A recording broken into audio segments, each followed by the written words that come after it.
Travailler dans une collectivité territoriale, c'est pas tout à fait un métier comme un autre, dans la mesure où on travaille pour l'intérêt général et pour des élus. J'en ai déjà parlé dans plusieurs vidéos, mais c'est d'ailleurs ce qui justifie un certain nombre de règles spécifiques. L'existence d'un statut de la fonction publique, d'un accès par concours, mais aussi le recours quasi systématique à la commande publique quand on veut acheter quelque chose. Et bien s'il existe un moment de vie particulier pour les agents d'une collectivité, c'est bien à proximité des élections.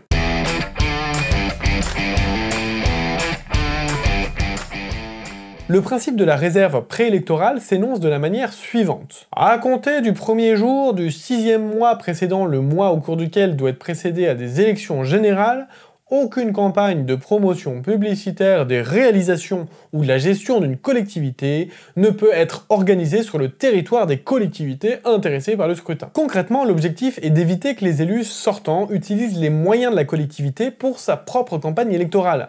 On est donc sur un principe qui est théoriquement hyper simple. 1. Les élus en exercice peuvent continuer de travailler sur les politiques publiques et la vie institutionnelle de la collectivité, ce qui peut impliquer qu'ils continuent certaines communications institutionnelles à destination des citoyens. Par contre, et c'est mon 2, les candidats à l'élection à venir ne peuvent pas utiliser les moyens de la collectivité pour faire leur campagne. On comprend bien qu'un maire, candidat à sa propre succession, et qui voudrait au dernier moment organiser un grand moment festif pour tous les habitants, tout frais payé par la collectivité à une semaine des élections, est clairement en campagne électorale. On est donc clairement dans une rupture d'égalité entre tous les candidats, puisque seul le maire sortant a autorité pour dépenser l'argent de la commune. Dans ce type de situation, et en cas de contentieux, ces frais peuvent être requalifiés de frais de campagne strictement encadrés par le code électoral, et l'élection peut être annulée s'il s'avère que le maire a été réélu en utilisant les moyens de la collectivité. S'il avait voulu organiser une petite sauterie, il pouvait tout à fait le faire, mais il le fait en tant que candidat, et avec l'argent prévu pour sa campagne. Simple, basique. Sauf que dans la vraie vie, tout n'est pas forcément aussi simple, et il n'est pas forcément aisé de distinguer l'élu en fonction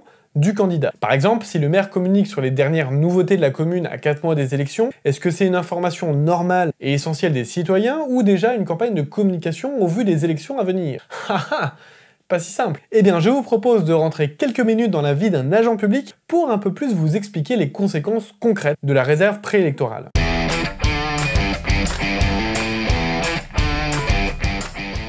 Il existe 2 conséquences importantes de la réserve préélectorale pour l'agent, dans son travail et dans la manière de s'exprimer. Côté travail tout d'abord, il est du devoir des agents d'identifier dans leur travail si une action que souhaite porter leur élu est compatible ou non avec la réserve préélectorale. Alors certes, tout le monde n'est pas juriste, mais tout de même on peut se poser des questions pour déminer les sujets les plus sensibles. Et pour ce faire, le juge administratif a pu tout au long de sa jurisprudence faciliter ce travail en identifiant 4 grands critères qui permettent d'orienter la qualification ou non en campagne de promotion publicitaire des réalisations ou de la gestion d'une collectivité. 1. Le principe de neutralité est le plus important. La communication ne doit pas prendre position sur les élections à venir. Plus globalement, il est attendu que les éléments de communication ne fassent pas référence aux élections à venir, sauf pour en indiquer les dates et l'organisation pratique. On doit rester dans de l'information sans chercher à pousser un candidat plutôt qu'un autre. 2. Le principe d'antériorité signifie que si l'action a déjà largement été débutée avant la période préélectorale,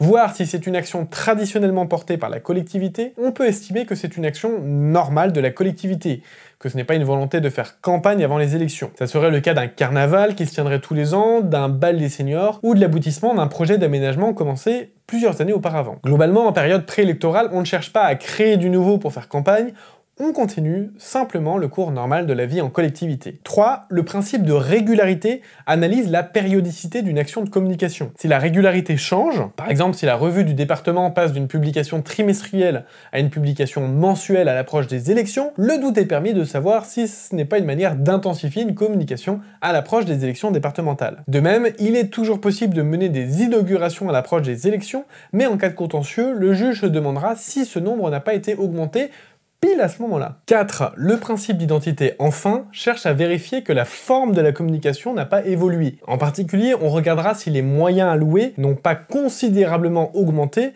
De même, le changement complet du chartage et de l'organisation du magazine régional à 3 mois des élections mettra un doute sérieux sur la portée de cette décision par le président ou la présidente de région. Deuxième conséquence importante dans la vie d'un agent, ses devoirs de réserve et de neutralité sont renforcés. Comme toujours, la liberté d'opinion des agents est totale. C'est sa liberté d'action et d'expression qui sont encadrées. Globalement, l'agent devra distinguer le plus possible ce qui relève de ses missions d'intérêt général et ce qui relève de ses propres convictions et de son engagement militant. À ce titre, il est évident que l'agent ne peut pas participer à une campagne électorale en tant qu'agent et sur son temps de travail. Plus globalement, le devoir de neutralité qui veut qu'un fonctionnaire ne peut exprimer d'opinion politique dans le cadre de ses missions est ici renforcé. De même est renforcé le devoir de discrétion professionnelle, qui évite qu'un agent profite des informations ou contacts auxquels il aurait pu avoir accès en tant qu'agent pour favoriser une campagne électorale dans un cadre privé. Pour le dire autrement, tout agent peut être militant par ailleurs, mais dans ce cas, il doit avoir à sa disposition les mêmes moyens que tous les militants et non profiter d'avantages dus à ses missions, et il doit pouvoir le démontrer. Vous voulez en savoir plus? N'hésitez pas à m'écrire en commentaire si vous voulez que je traite ou que j'approfondisse une question en particulier. Et surtout, venez me retrouver sur Laterito, la chaîne qui vous fait prendre de la hauteur sur la vie des collectivités territoriales.